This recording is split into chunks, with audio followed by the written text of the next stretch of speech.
All right, so I have started off by going through watching this scene and sort of adding in markers into specific moments that I think are probably important. Like right here, I've got, you know, this is where it fades up. Look at that, they're doing work. What I am going to do, we're not being super precise necessarily just yet, but just for kicks. Right here, 3 seconds, 24 frames is sort of where everything begins. That's where the video begins. So what I'm going to do is I'm going to adjust my Cubase project so that this moment, 324, is actually going to be 0 in my project. So let's see if I can do that. The project start time will be... Oh, how did I do this? I used to know how to do this.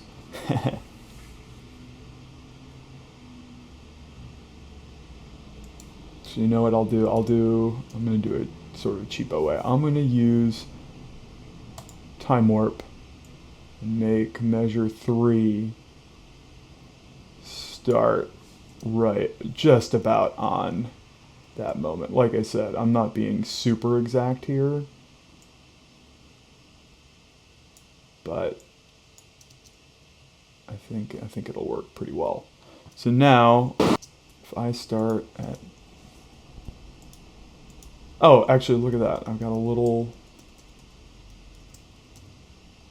sound happening here. So it's actually coming in at that point. Let me move this over. Oh, how do I move that?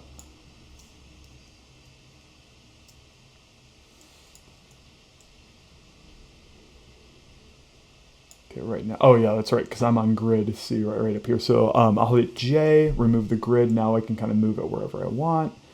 Actually, I'm going to go ahead and move, first of all, move my cursor right to the beginning of this sound.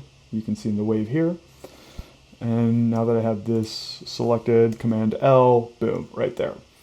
And now I'm going to go ahead and move measure 3 over.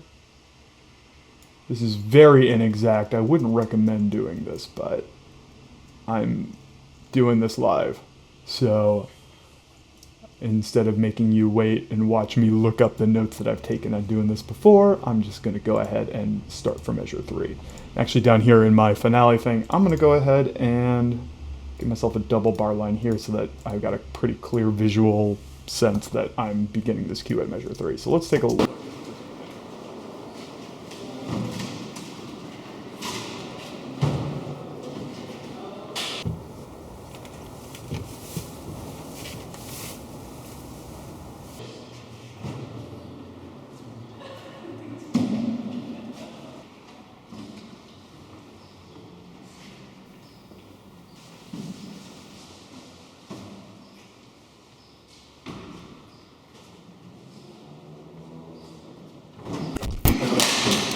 That's our first beat of this scene. Is we've got this tense moment where the bad guys are loading in the the tampered pucks, because of course this is a hockey cop show, and we've got the cops are sneaking up on them, and we're kind of cutting back and forth. This is the calm before the storm.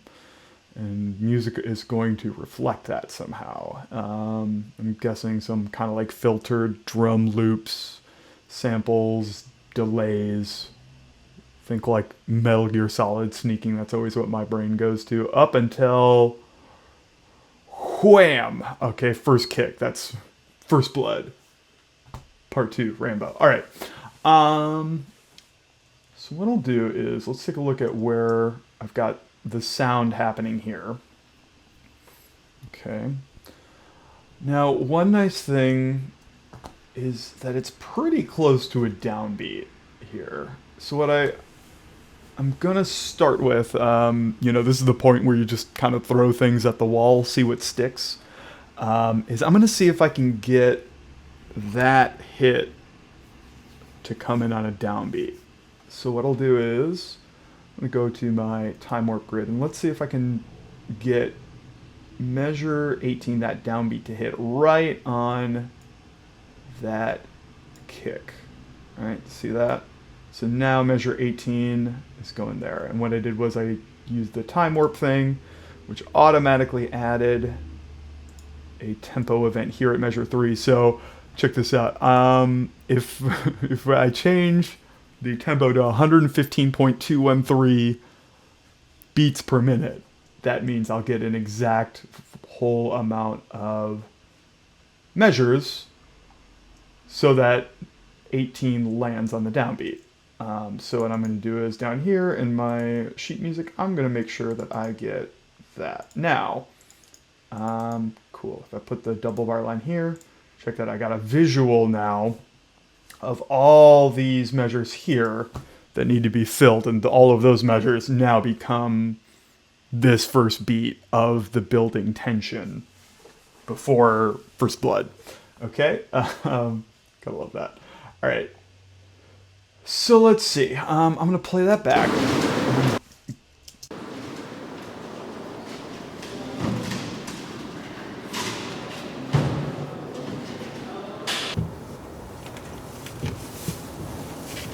don't know if I need that to be I don't think I need the cut to him to be on the beat, but it does look like, looking at my ruler here, it's happening about the end of 3 measure 6. So maybe I'll hit that. Maybe that's like going to be like a cymbal scraper, like a gong, like a just to sort of draw your attention to it.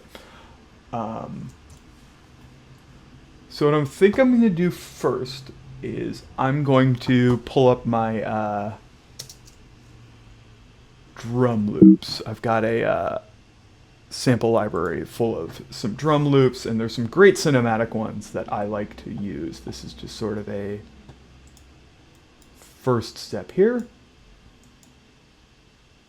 Oh, what do I got? I got my Loop Loft. Yeah, I bought a bunch of wave loops from them a few years ago. They've been very good to me.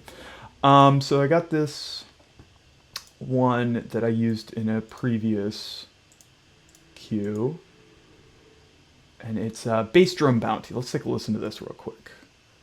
What I'm looking for is just something kind of subtle.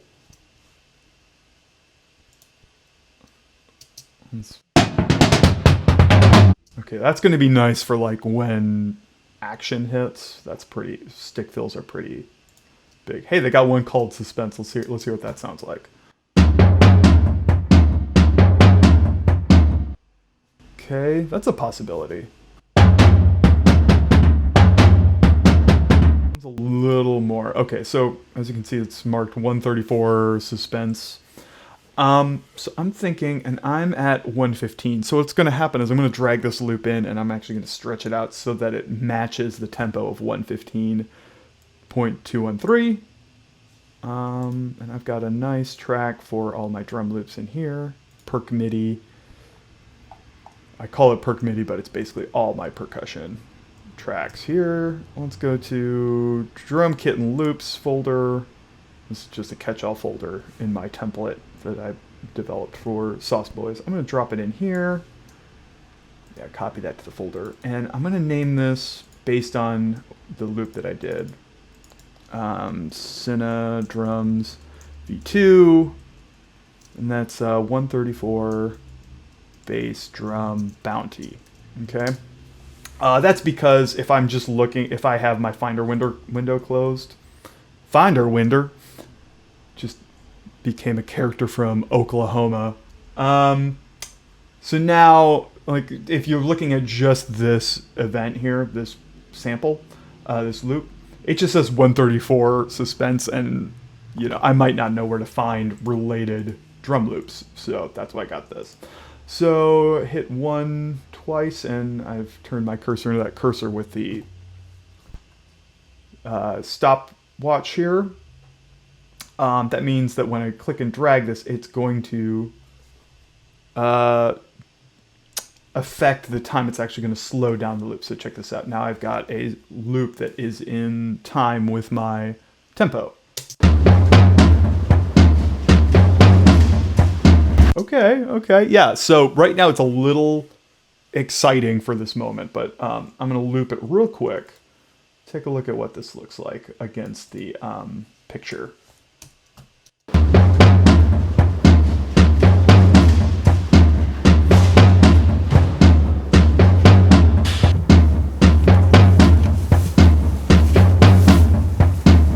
It's a little busy, but I think it's a good place to start. I'm going to do just two quick things. I'm going to add...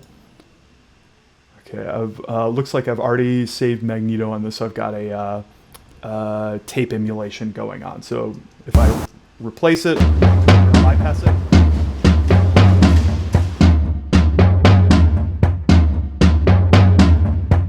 Yeah, it's just a little subtle thing.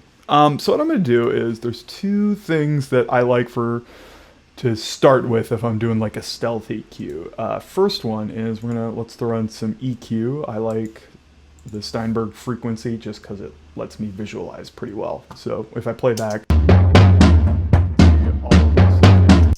So I'm going to cut like all of the high end. And let's see what that sounds like.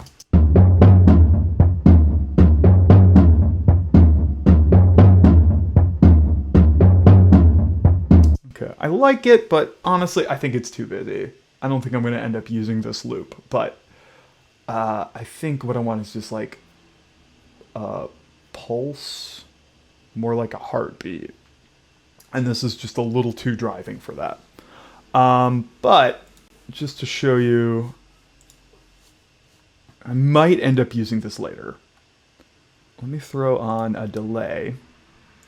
Sometimes you can get a cool... sneaky cinematic like espionage effect when you throw a little delay on this. Let's take a listen to what that sounds like. Okay, so because it's being delayed by a quarter note, it sounds pretty much like just doubling it. So let's go ahead and throw on ambient or alternating. How about that?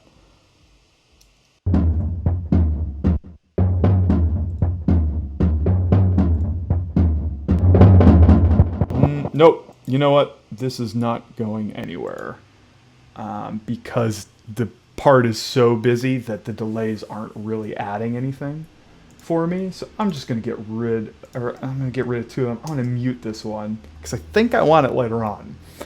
But what I'm going to do is I'm actually going to go up to my MIDI percussion, and now I got my keyboard in front of me. Haha, there it is. Trust me, I am playing this. Let's go to something like a Daiko. Do I want a Daiko? Maybe an Earthquake Ensemble is kind of a fun.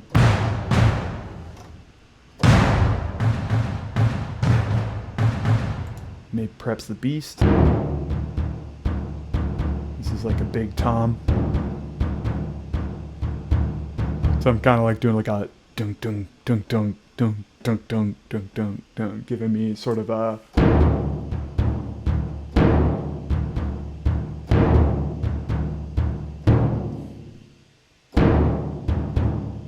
yeah. So I'm feeling kind of a rhythm like a dun dun dun dun dun dun. Let's see what this 115 feels like. I'm gonna hit C and play back, and this time you'll hear the click. Bum bum bum bum bum bum bum bum bum bum, something like that. So.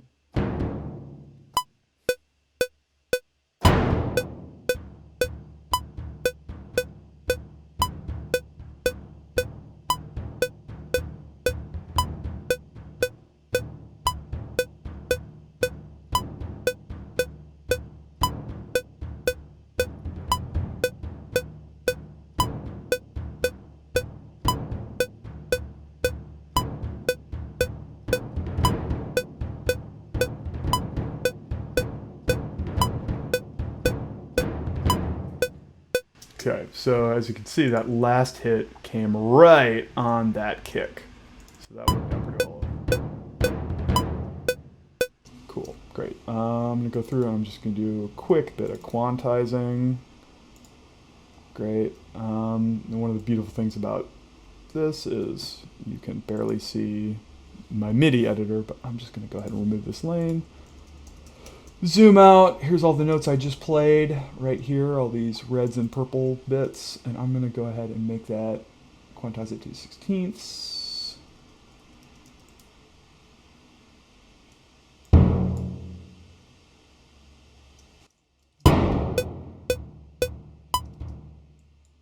And I think I missed one right there. Let's go ahead and make these all a little bit louder. Like that.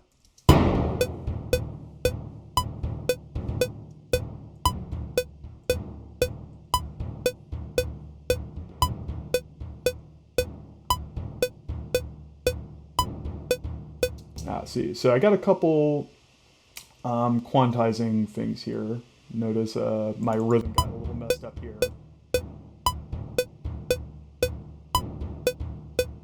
All right, that's 1/16 too early.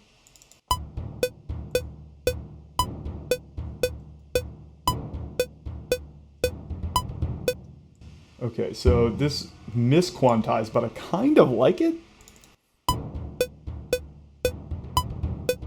That's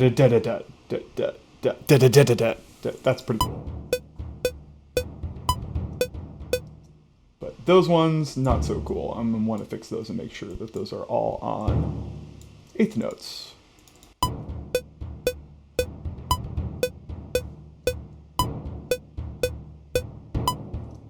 Okay, these got off just slightly, so let me go ahead and move those quick.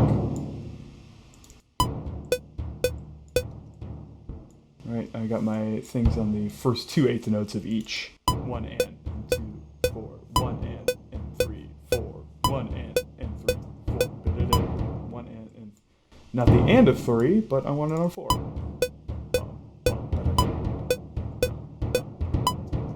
Yeah, so I got more excited as I was going through this. That's why it's getting a little less.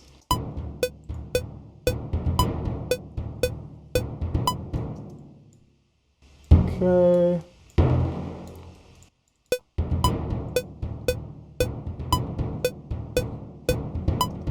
Okay. Would I normally go through and do all of these this slowly and this precisely? Not really, but this the first time through, it sort of gives you a, much like before with the markers, spending the time with stuff at the very beginning sort of puts it in your subconscious of like, oh yeah, I did that. So when I'm working on like, you know, my 13th or 14th instrument on this, I just know that it's like, oh yeah, I'm hitting 1 and 3, 4, da da da. You know, the E of 4.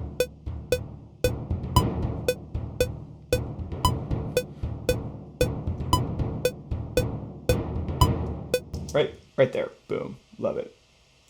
Cool.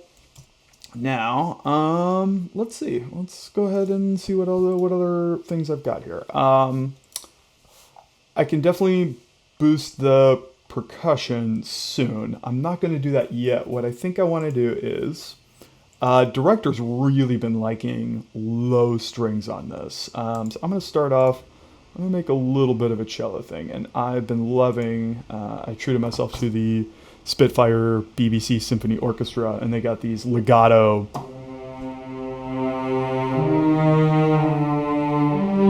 that just sound fantastic. So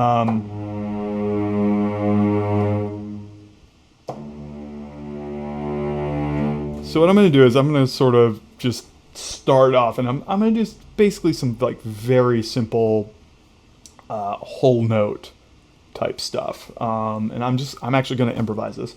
I'm mainly looking at doing whole notes that are going to move by thirds, probably minor chords, I'm guessing, and just kind of doing modal things like that because I don't want this to sound like a song. So I'm not doing 1-4-5, I'm not doing 1-6-4-5, or any of those like traditional tonal things. Because this is suspenseful, what I'm doing is I'm never going to resolve harmonies. So let's try this out.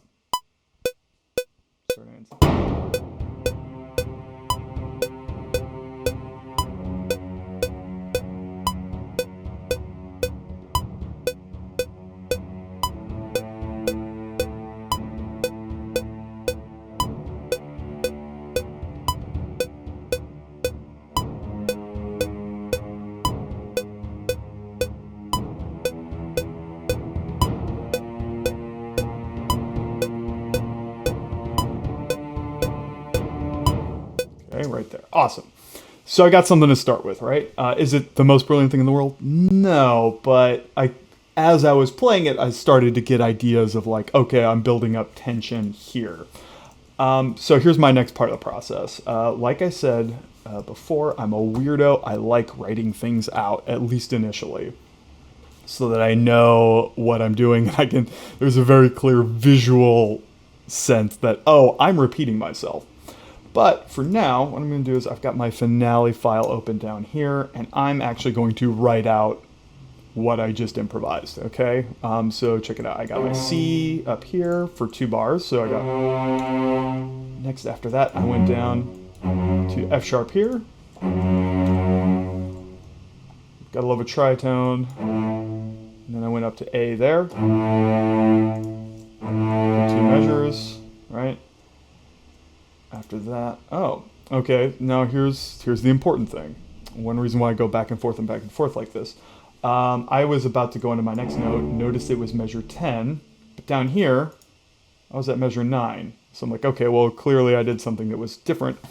I held this for 3 measures, not 2 measures. So that F sharp, this baby down here, is actually going to last for 3 measures. So let me just go ahead and copy that over. Boom. Now we have an F sharp for 3 measures. Followed by the A for 2, and now I'm back on measure 10. That's a D. This is another A flat, another tritone there. I got E for 1 measure,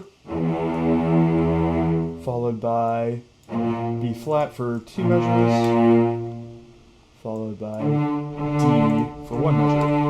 Oh, not 2. Let's get rid of that. Get rid of that. Okay.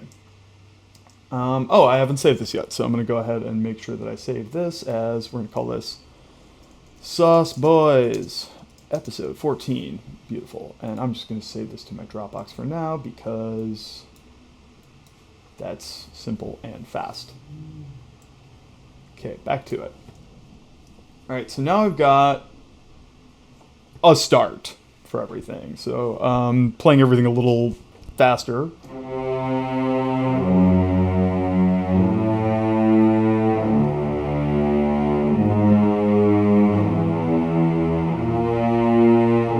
I'm not playing anything in rhythm here, but I just want to kind of listen to it. Right? This is not, it's a bass part.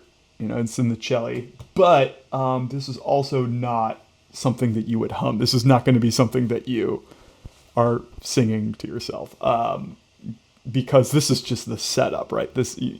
No one remembers the theme to the part where the bad guys in Batman are like filling the warehouse, right? You remember when Batman shows up.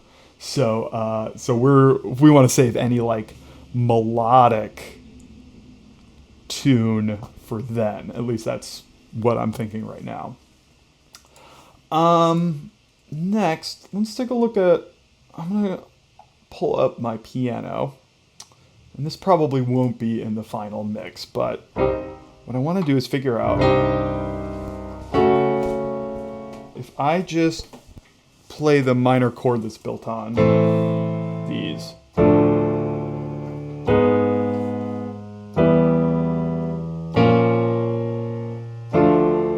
So I just do like, C minor, F sharp minor, A minor, D minor, A flat minor, E minor, B flat minor, D minor. All that good stuff.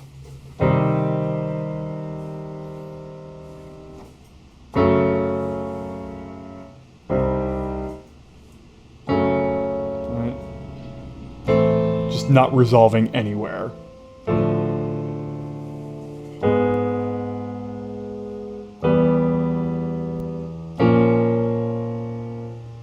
That might actually be moving too much.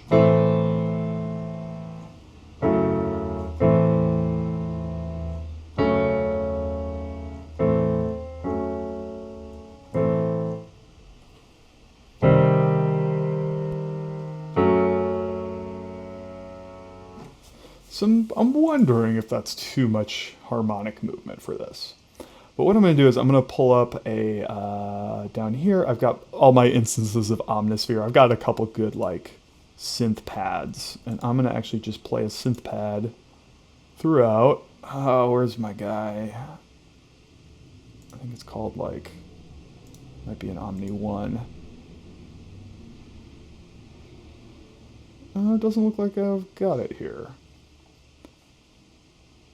You know what I do have, though, is I've got this cool, like, it's a nice analog synth bass.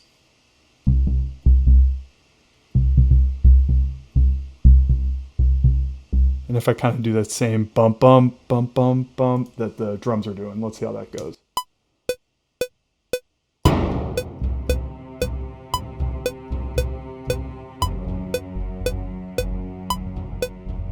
Third measure to A.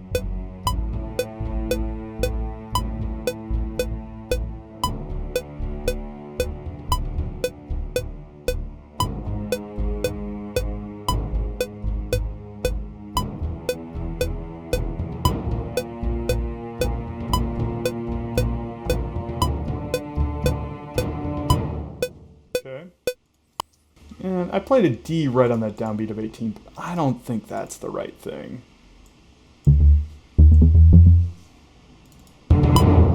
Yeah, I'm going to make that an F. I'm going to move up another thing. I'm guessing at 18-2, I'm probably going to end up using that more active bass drum loop. So let's see what that looks like. Just for kicks. Get rid of that. Get rid of that. Remember that was the stick fill.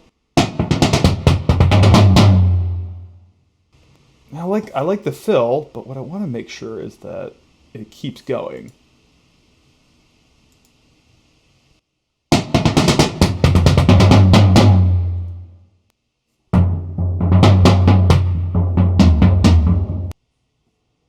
Maybe a halftime groove or a big hits.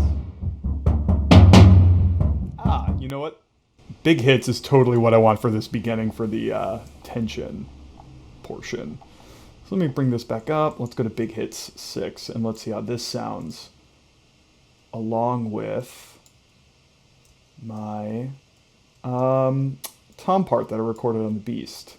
I'm going to move this over to 18 because that's where the hit happens. Let's take a listen to what this sounds like. Oh, I still got the delay on this. That's why it sounds bad.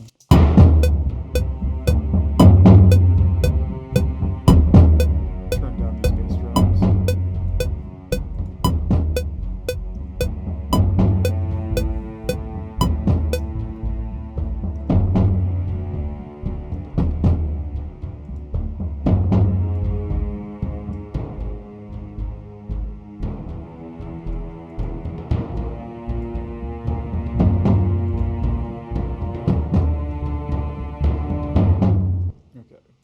Now, let's go ahead and do...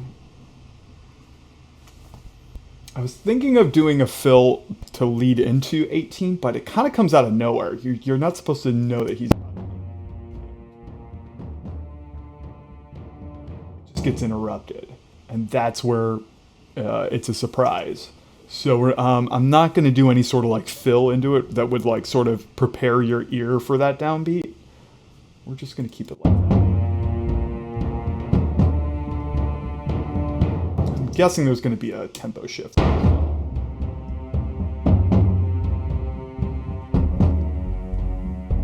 Okay, well we definitely need a some sort of synthesizer element just to... This is my John Carpenter 16.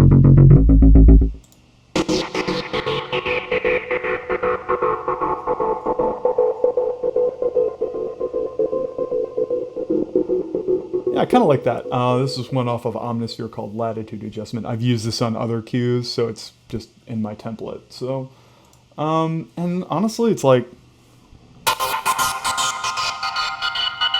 just holding a C here.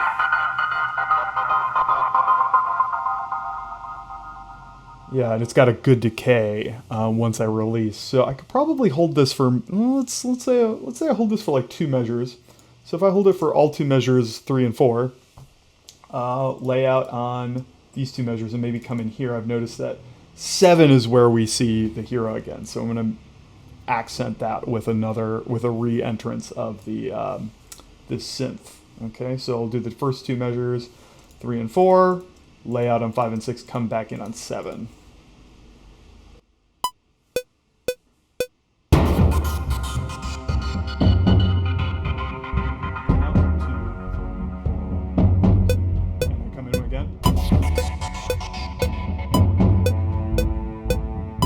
Looks like.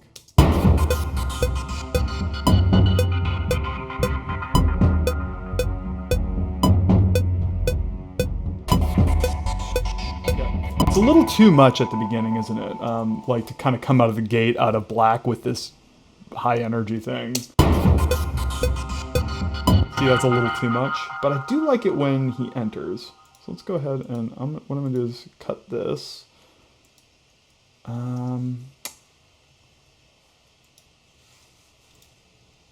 Okay, and now I've got this other one, and I'm actually going to drag this a little bit over by finding exactly when we jump cut to him. Boom, right there. See, that's it's on the of beat 3 of measure 6, you know. Everybody loves playing those 16ths.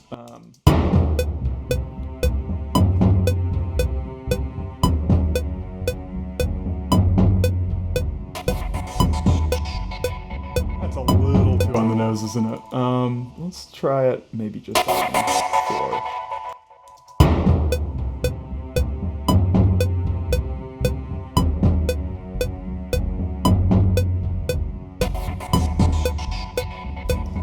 Yeah, you know, honestly, I tried it right on the cut. I tried it on the next beat after the cut, and I think it's going to work best just on the downbeat after the cut.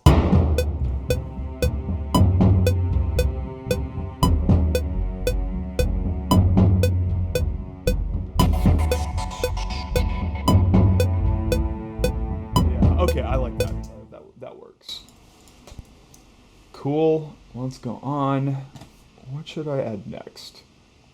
I've got my synth bass. I've got my cello with their long things. There might be something else synthetic that I can do on this. Either synthetic, or it just needs just a little bit more motion. This might be a good case to do like shaker. Or some sort of like high ticky thing. As you can see, I've been using a lot of shaker in this. Going back to my loop loft thing here, world percussion. Got one shaker loop that I just really love using. It's perfect. Right, it's very fast here, but I think if I time stretch it,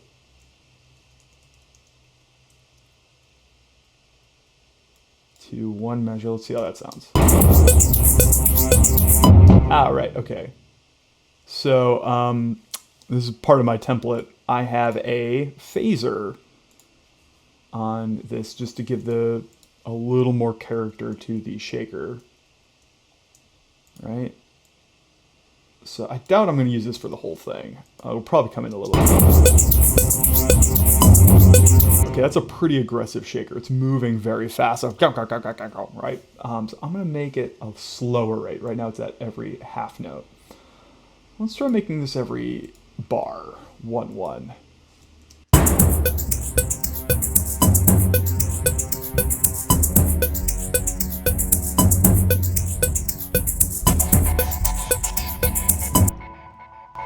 I think I want it to come in. I'm going to add in a fade in, so it's going to fade in.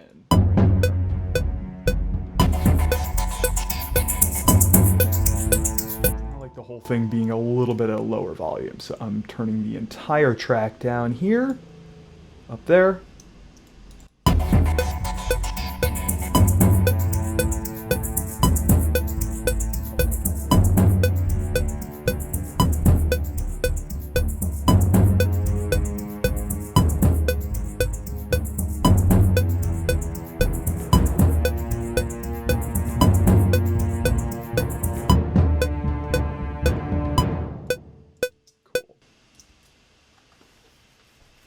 All right, it's coming.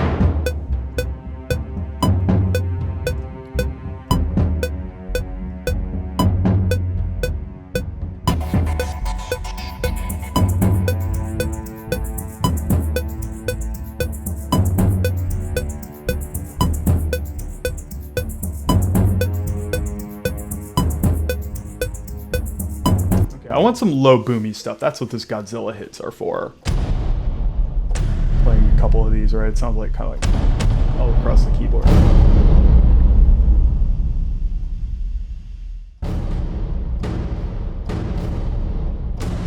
Kind of want like a high low gung gung gung gung.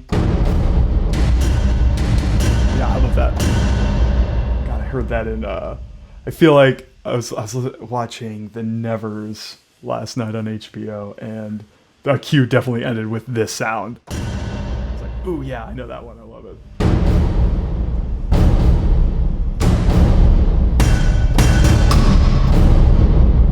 I think like, so I kind of want to accent the downbeat of a couple of these measures. So it might be like, let's see what happens if I only accent the downbeat.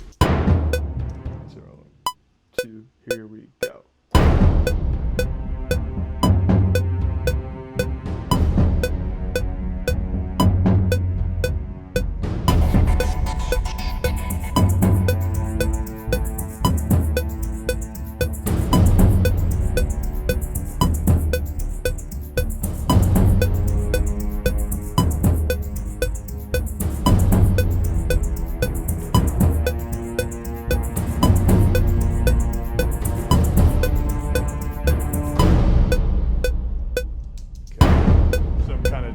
Some bump bum bump bump, kind of leading into the downbeat on a lot of this Godzilla hit stuff.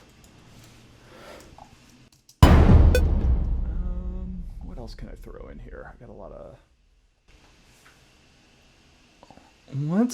I'm gonna double these cellos with a low tuba actually. And this is where it's nice to have that sheet music for myself.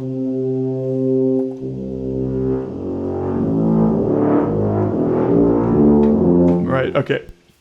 Looks like if I play in this register of the tuba, it's gonna work well with that. Let's try it out.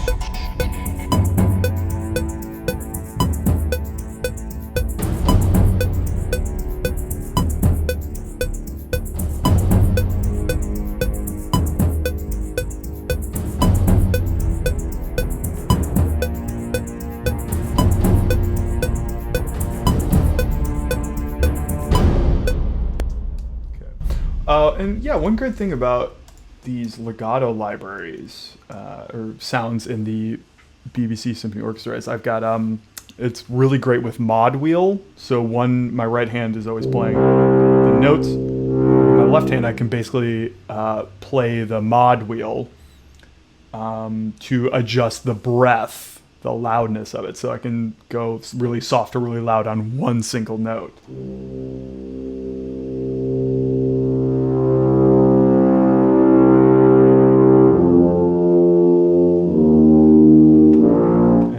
See here in the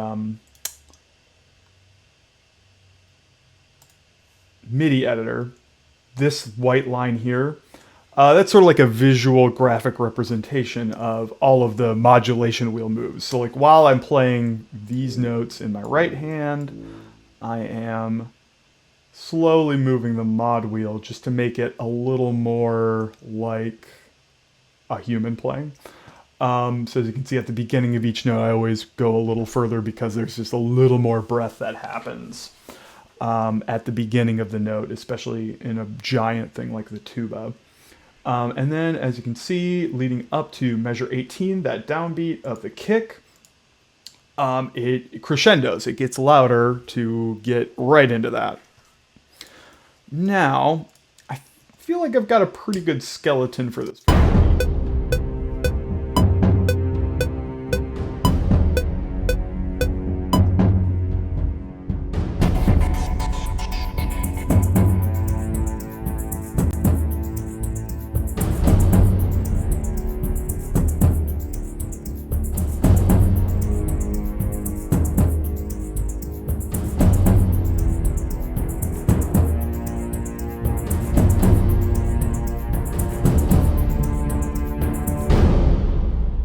Okay, yeah, so there's our skeleton for the first beat now. Obviously, I will be going through, adding more synths, adding more perk. As you can see, I don't even have harmonies for this yet. All I really have is a bass line and rhythm. I don't think it needs much more than that. It doesn't really need to be more complex than that at this point, because what I'm going to be doing is I'm just going to be adding elements that sort of add tension, right? I don't necessarily need a melody. I don't really need like pretty chords or anything fancy there. This is going to be a little brute force. And then as you can see, once that kick happens at measure 18, that's where things are going to amp up. And, we might start getting some hero themes. We're going to get some driving percussion, things like that. But right now we're just building up to that.